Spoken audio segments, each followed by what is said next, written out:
खुलुमबाय बड'लेण्ड एंखौ टेलिभिजन स्टुडिय'आव आं मिथिंगा बसुमतारी दिनैनि गाहाय रादाबफ्राव दङ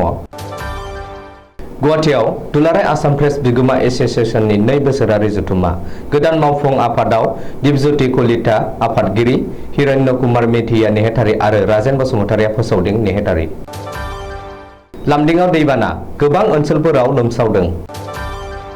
काजिरङायाव गान्दानि गाग्लोबनायजों गोब्राब जोखोम जादों सासे फरेस्ट गार्डआ हजायाव पुलिसफोरनि नागिरनायाव ड्राग्सजों लोगोसे साथाम एरेस्ट फुङावनो जुमाय फेनाय ट्राक ड्राइभारा टाटा मेजिकआव सौदावदों सासे जिउ खहा निकासियाव मुसलपुर सनसआ सानसेआरि फोरोंथाय मावबादा खुंदों खुलिया बराव मैदेर फिसा थैदों मिरुनि नखर मन्त्रि अमित शाहया बिमा राव बिजोंनि सायाव होनाय बिबुंथिखौ इटसाया बरायदों दानिया फैदो आबुं रादाबाव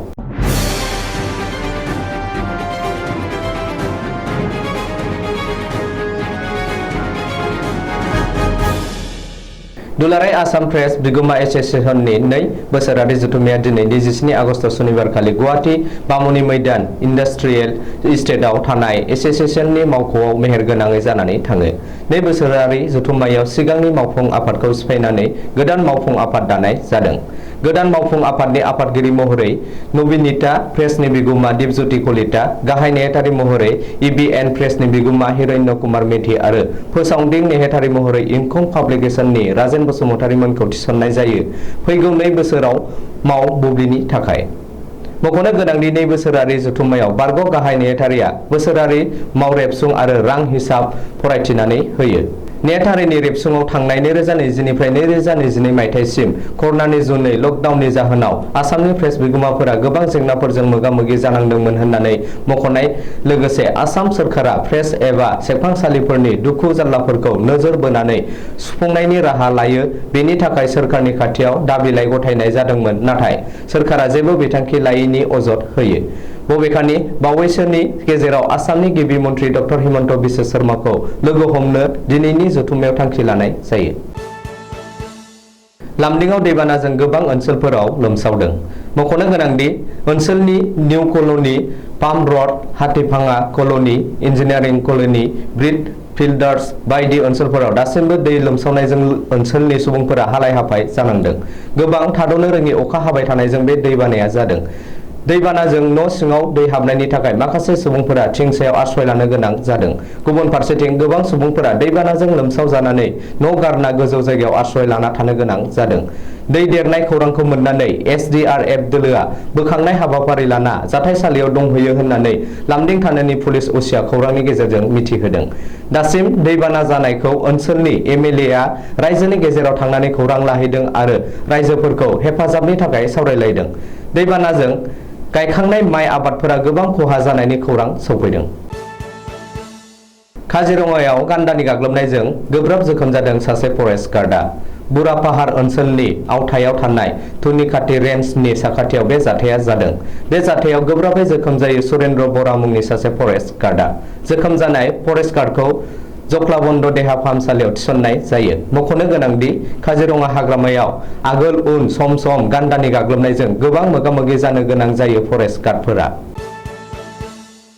हजायाव ड्राग्सजों लोगोसे साथाम ड्राग्स फालांगिरिफोरखौ हजाय पुलिसा हमनो हादों मख'नो गोनांदि हजायनि सिंगारि बस्तियाव हजाय पुलिसफोरा नागिरनानै साथाम ड्राग्स फालांगिरिखौ एरेस्ट खालामो पुलिसफोरा नागिरनानै एरेस्ट खालामनाय ड्राग्स फालांगिरिफोरा जाबाय खोला बिद्दन नगरनि सन्जय दास कार्तिक दे आरो सा बिद्दन नगरनि प्रकाश मण्डल होननानै मिथिदों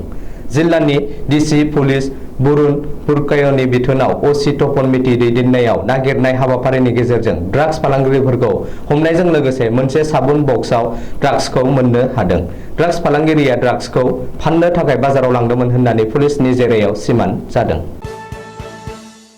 सनाफुलिनि डन बस्क'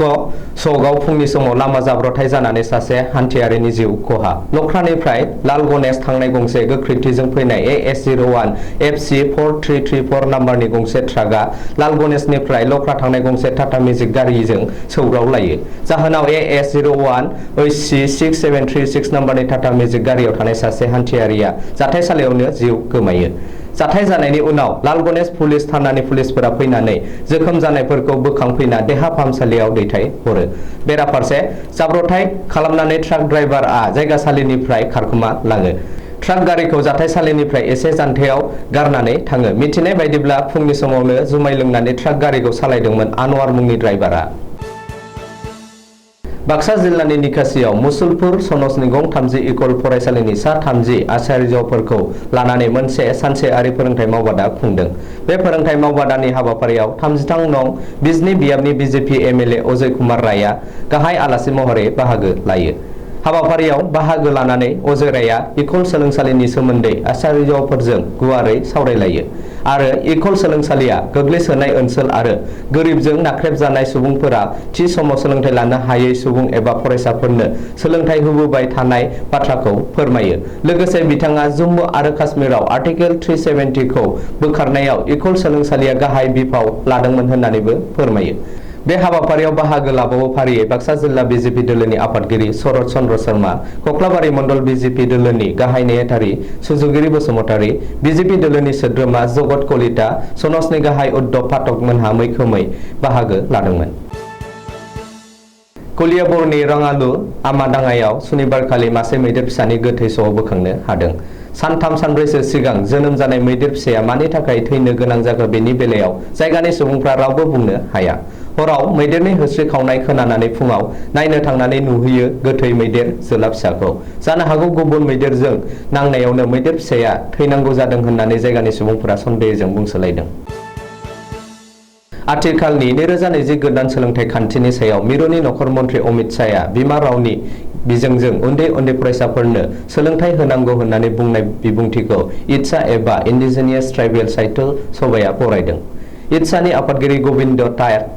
आरो गाहाय नेहाथारि कमलाकान्त मोसाहारि मोनहा मोनसे प्रेस बिबुंसारनि जोहै बे खौरांखौ मिथिहोदों। मख'नो गोनांदि इन्डिजिनियास ट्राइबेल साहित्य सभाया थांनाय 2015 मायथाइनि 10 मेआव जोनोम जाजेननायनि उनावनो गासै सा 18 सोद्रोमानि मोनसे दोलोआ दिल्लीयाव थांनानै 2015 मायथाइनि जुलाइ दानाव बै समनि सुबुं दोहोन एबा सोलोंथाइ मन्थ्रि श्रीमती इरानीनि आखायाव गांसे गोसोखांलाइ गथायनानै आसामाव मोनसे गोग्गो सोलोंथाइ खान्थि दानो आरो ट्राइबेलफोरनि रावखौ हमथानानै ट्राइबेलफोरनि बिजोंजोंनो फरायनो मोननाय खाबु होनांगौ होननानै दाबि दैखांनाय जादोंमोन।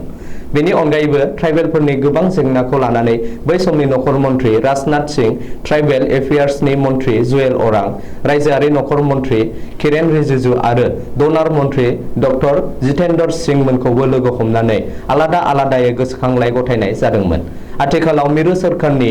2020 गोदान सोलोंथाइ खान्थिया आसामनि असमिया, बेंगलि, बर' रावनि बिजोंखौनो लोरबां खालामनो थांगासिनो दं। अब्ला राभा, गार', टिवा, डिमासा, कार्बि, मिसिं, दिउरि आरो माखासे फिसा फिसा हारिनि रावारि बिजोङा बहा थाबावगोन? बेखायनो आथिखालाव मिरु सोरखारा गोदान सोलोंथाइ खान्थिखौ आसामाव सोलिहोआजासेनो गुबुन मोनसे गोग्गो सोलोंथाइ खान्थि दाफिननांगौ होननानै दाबि खालामनायजों लोगोसे 2020 गोदान सोलोंथाइ खान्थि एबा NEP खौ माब्लाबाबो इटसाया गनायनानै लानो हाया होननानै प्रेस बिबुंसाराव फोरमायदों। दिनैनि रादाबा एसेनोसै। गोजोन्थों।